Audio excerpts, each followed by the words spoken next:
You are paid for your professionalism.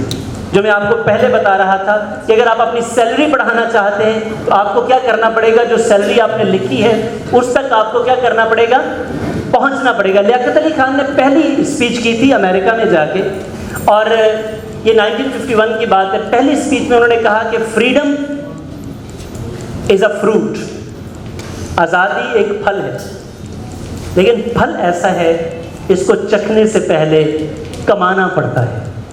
کیا کرنا پڑتا ہے؟ آزادی ایک ایسا پھل ہے جسے کھانے سے پہلے کمانا پڑتا ہے. سر آپ جو بھی ارن کرتے ہیں اس کو ارن کرنے سے پہلے آپ کو بہت زیادہ تگ و دو کرنی پڑتی ہے, اور جتنی آپ تگ و دو کریں گے, کیونکہ اللہ کا فیصلہ ہے الیس للانسان الا ما سعی, انسان کے لیے وہی کچھ ہے جس کی وہ کوشش کرتا ہے. سر یہ اللہ کا فیصلہ ہے, اور ان اللہ لا یخلف المیعاد, اللہ اپنے فیصلوں کے خلاف نہیں کرتا.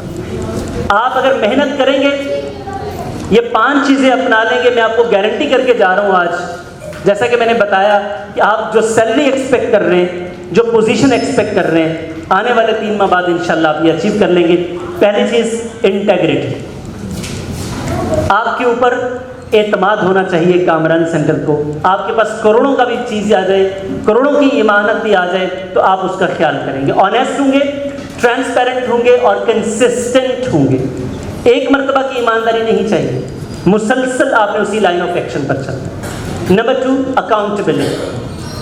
جیسے میں آپ کو پہلے بتا رہا تھا کہ آپ بزنس کو یہ سمجھیں گے کہ کسٹمر جو آیا ہے وہ میرے پاس آیا, وہ کامران سینٹر پر نہیں آیا. کس پر آیا؟ میرے پاس آیا, میرا کسٹمر ہے. اگر یہ جائے گا تو میرا نقصان ہوگا. اگر آپ نے یہ کر لیا تو دوسرا لیول آپ نے پروفیشنلزم کا اچیو کر لیا. تیسرا سر رسپیکٹ, اور رسپیکٹ آپ نے 4 لوگوں کی کرنی. کتنے لوگوں کی؟ 4 لوگ. سب سے پہلے آپ نے اپنی رسپیکٹ کرنی ہے. کیا کرنی؟ اپنی رسپیکٹ کرنی. اور جو انسان اپنی رسپیکٹ کرتا ہے, یاد رکھیے گا, وہ کبھی ذلیل نہیں ہوتا. انسان تب ذلیل ہوتا ہے جب وہ اپنی عزت خود نہیں کرتا, کیونکہ اسے اپنی عزت کا خود خیال نہیں ہوگا. جب صرف آپ کو نہیں ہوگا, مجھے نہیں ہوگا, تو کون آپ کی رسپیکٹ کرے گا؟ پہلا آپ. دوسرا سر آپ اپنے اونرز کی رسپیکٹ کریں گے. تیسرا سر آپ اپنے کلیگز کی کریں گے. چوتھا سر آپ اپنے کسٹمرز کی کریں گے. رسپیکٹ کا ایلیمنٹ ڈیولپ کریں گے. چوتھی چیز سر کانفیڈینشیلٹی. آپ کامران سینٹر پر ہیں, کامران سینٹر کے راز آپ کے پاس ہیں, اور یہ راز آپ کے پاس امانت ہے. آپ کسی بھی کی پوزیشن پر ہیں, اگر تو آپ راز امانت کے طور پر رکھتے ہیں تو پھر سر آپ ایک پروفیشنل ہیں, اور آپ کو اس کا ریوارڈ ملے گا. دنیا میں آج تک کوئی ایک شخص بھی ایسا نہیں ہے جس نے کسی بھی جگہ پر پروفیشنلزم شو کی اور اسے اس کا ریوارڈ نہ ملا. چونکہ پروفیشنلزم اٹ سیلف اس کا ریوارڈ ہے. جیسے میں نے بتایا تھا کہ آپ پروفیشنل بن جائیں. کامران سینٹر اگر آپ کو اون کرے گا تو بہت اچھا ہے, ورنہ آپ کے لیے بہت سارے اور وسیلے نکل آئیں. آپ اس پوزیشن پر ہی پہنچیں گے جس کو آپ ڈیزرو کرتے ہیں. سر کمپلائنس, آخری چیز جو کہ زیادہ تر امپلائیز میں یہ لیک کرتی ہے. سر آپ کو لوئل ہونا ہے, وفاداری. سر پالیسیز کو ماننا ہے.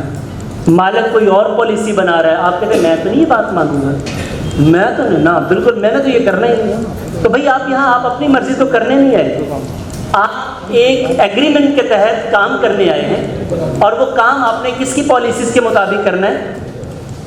کس کی پالیسیز کے مطابق کرنا ہے؟ اب ذرا ان 5 میں سے لکھیے گا آپ کے پاس اس وقت کون سی کوالٹیز ہیں. یہ ٹاپ کوالٹیز ہیں پروفیشنلزم کی, کامیاب ہونے والے امپلائیز کی, اور سی ای اوز کی, جو وقت میں سی ای او بنتے ہیں.